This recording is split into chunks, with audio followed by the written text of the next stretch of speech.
بسم اللہ الرحمن الرحیم۔ السلام علیکم۔ بادشاہ خوش نہیں تھا، وہ خوش رہنا چاہتا تھا اور خوشی کی تلاش میں مارا پھرتا تھا۔ اس نے خوشی کے ماہرین کی مدد بھی لی اور سیانوں، دانشوروں اور سمجھداروں کی پوٹلیوں میں بھی جھانکا، مگر خوشی کا فارمولہ ہاتھ نہ آیا۔ وہ ایک پہاڑ پر چلا گیا۔ پہاڑ پر ایک درویش رہتا تھا۔ درویش کے دو مشاغل تھے، صبح صادق کے وقت مشرق کی طرف منہ کر کے بیٹھ جانا اور سورج کو آہستہ آہستہ افق سے ابھرتے ہوئے دیکھنا، اور اس کے بعد جنگل میں نکل جانا، سارا دن جنگل میں گزار دینا۔ بھوک لگتی تھی تو وہ درختوں سے پھل توڑ کر کھا لیتا تھا، پیاس محسوس ہوتی تو وہ ندیوں، جھرنوں اور آبشاروں کا پانی پی لیتا۔ درویش کے پاس رہنے کے لیے ایک کھٹیا تھی، وہ رات کھٹیے میں آ جاتا تھا۔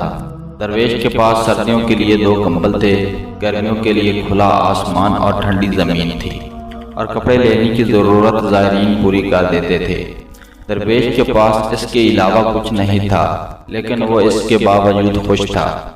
بادشاہ اس خوشی کی وجہ دریافت کرنے کے لیے درویش کے پاس پہنچ گیا۔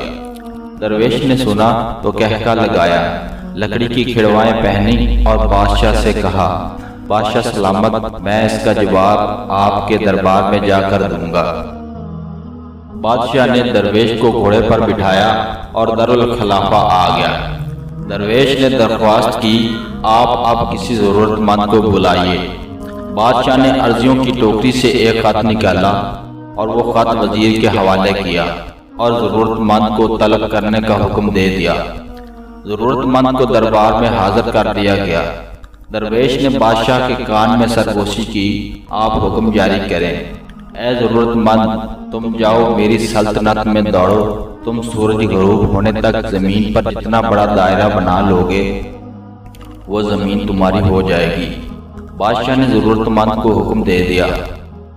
حکم جاری ہونے کے بعد بادشاہ، درویش اور درباری محل کے سامنے کرسیاں بچھا کر بیٹھ گئے۔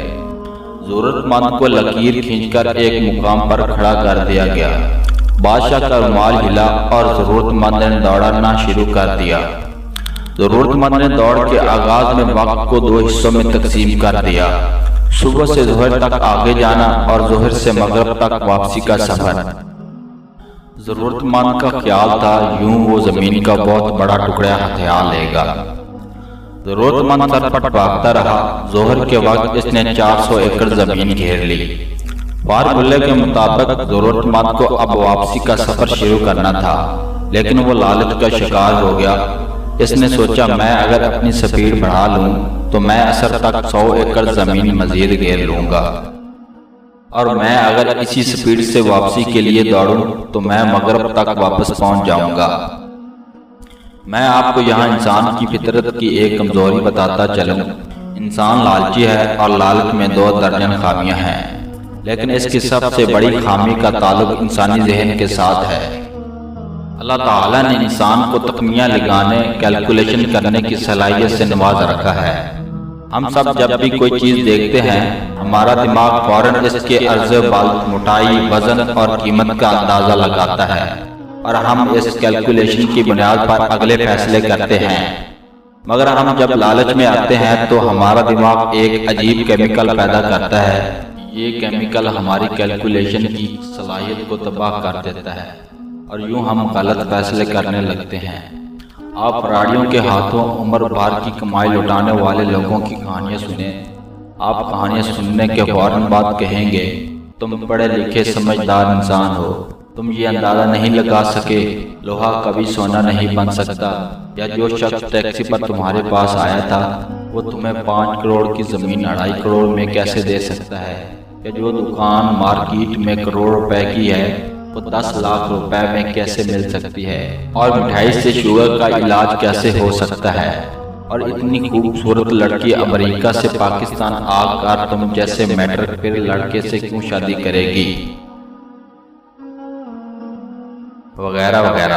فراڈ کا نشانہ بننے والے عموماً یہ جواب دیتا ہے، بھائی جان وہ جادوگر تھا، اس نے میری عقل پر پردہ ڈال دیا تھا۔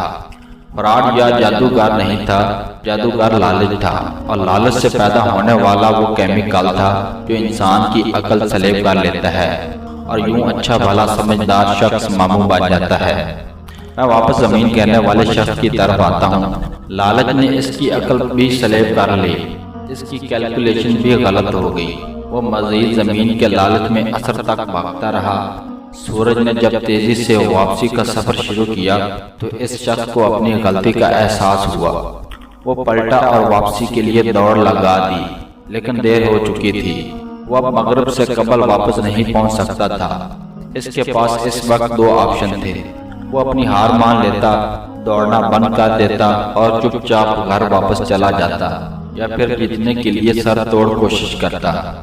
وہ دوسرے آپشن پر چلا گیا۔ میں آپ کو یہاں انسان کی ایک اور خامی بھی بتاتا چلوں۔ کامیابی میں سر توڑ محنت ہمیشہ تیسرے نمبر پر آتی ہے۔ پہلا نمبر پلاننگ اور دوسرا نمبر صلاحیت کو حاصل ہوتا ہے۔ آپ کی منصوبہ بندی غلط ہے۔ آپ پہاڑ پر کھجور لگانا چاہتے ہیں یا صحرا میں چاول اگانا چاہتے ہیں تو خواہ مخواہ کتنی محنت کر لیں، آپ کی کامیابی کے امکانات بہت کم ہوں گے۔ دوسرا، آپ میں اگر صلاحیت نہیں، آپ نے اگر باقاعدہ ٹریننگ حاصل نہیں کی، آپ نے اگر ٹاسک کے لیے تیاری نہیں کی، تو بھی آپ خواہ مخواہ کتنی ہی سر توڑ محنت کر لیں، آپ کامیاب نہیں ہو سکیں گے۔ زمین گھیرنے والا بھی منصوبہ بندی اور صلاحیت دونوں سے عاری تھا، چنانچہ اس نے دوسرا فیصلہ بھی غلط کیا۔ اس نے سر توڑ کوشش کی ٹھان لی، بھاگنے کی سپیڈ بڑھا دی۔ وہ بری طرح تھکاوٹ کا شکار تھا، لیکن وہ اس کے باوجود دیوانہ وار دوڑ رہا تھا۔ وہ وقت پر پہنچنے کی کوشش میں اپنی سپیڈ بڑھاتا رہا، یہاں تک کہ اس کے پھیپھڑے پھٹ گئے، اس کے منہ سے خون جاری ہو گیا، لیکن وہ اس کے باوجود بھاگتا رہا۔ وہ بالآخر بادشاہ تک پہنچ گیا، لیکن گول پر پہنچنے کے بعد اس نے لمبی ہچکی لی، زمین پر گرا، تڑپا اور اپنی جان آفرین کے حوالے کر دی۔ وہ زمین جیت گیا تھا، لیکن زندگی ہار گیا۔ درویش اپنی جگہ سے اٹھا، زمین پر گرے شخص کے قریب آیا، ہاتھ سے اس کی کھلی آنکھیں بند کی، بادشاہ کو قریب بلایا اور اس بد نصیب شخص کی لاش دکھا کر بولا، بادشاہ سلامت، حرص کے بیپاری کبھی خوش نہیں رہ سکتے۔ یہ شخص مجھ سے بہتر زندگی گزار رہا تھا۔ میرے پاس کپڑوں کا ایک جوڑا، لکڑی کے جوتے، 2 کمبل اور ایک پیالے کے سوا کچھ نہیں۔ میں شہر سے کوسوں دور تو پہاڑ پر رہتا ہوں، پھل کھاتا ہوں اور ندیوں کا پانی پیتا ہوں، لیکن خوش ہوں۔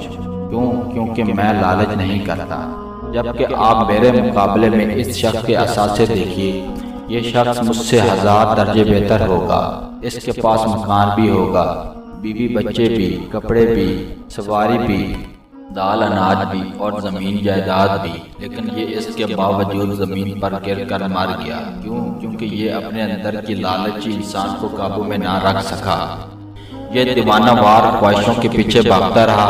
یہ کبھی کسی کی درخواست دے دیتا اور کبھی آپ کے عرض بھجوا دیتا۔ قسمت نے یاری کی، اس کی لاٹری نکل آئی، آپ نے اس زمین گھیرنے کی اجازت دے دی۔ یہ بھاگا، لیکن اس کا لالچ بھی اس کے ساتھ ہی دوڑ پڑا۔ یہ اگر سمجھدار ہوتا، یہ اگر درمیان میں قناعت کر لیتا، یہ رک جاتا، یہ جو حاصل ہو گیا اس پر اکتفا کر لیتا، یہ شکر ادا کرتا اور زندگی کو انجوائے کرنا شروع کر دیتا، تو یہ نعمت اس کے لیے کافی ہوتی، لیکن یہ لالچ کے گھوڑے سے نہ اترا۔ یہ بھاگتا رہا یہاں تک کہ لالچ نے اس کی جان لے لی۔ درویش نے لمبی سانس لی اور بولا، بادشاہ سلامت، حرص اور خوشی دونوں سوتنے ہیں، یہ اکٹھی نہیں رہ سکتی۔ آپ خوش رہنا چاہتے ہیں تو آپ کو لالچ کو طلاق دینی ہوگی، خوشی خود بخود آپ کے گھر میں بس جائے گی۔ لیکن آپ اگر لالچ کے گھوڑے پر بیٹھ کر خوشی کی تلاش میں سر پٹ بھاگتے رہے تو آپ کا انجام بھی اسی شخص جیسا ہوگا، آپ بھی عبرت کا رزق بن جائیں گے۔ بادشاہ کی آنکھوں میں آنسو آ گئے۔ اس نے گلوگیر لہجے میں عرض کیا، جناب، بادشاہت حرص کی دلدل ہوتی ہے، آپ بادشاہ ہوتے ہوئے خود کو لالچ سے کیسے بچا سکتے ہیں؟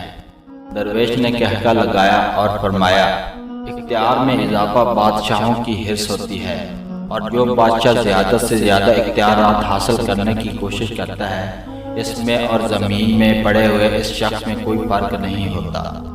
آپ اختیارات سمیٹنے کی بجائے اختیارات بانٹنا شروع کر دیں، آپ کو خوشی مل جائے گی۔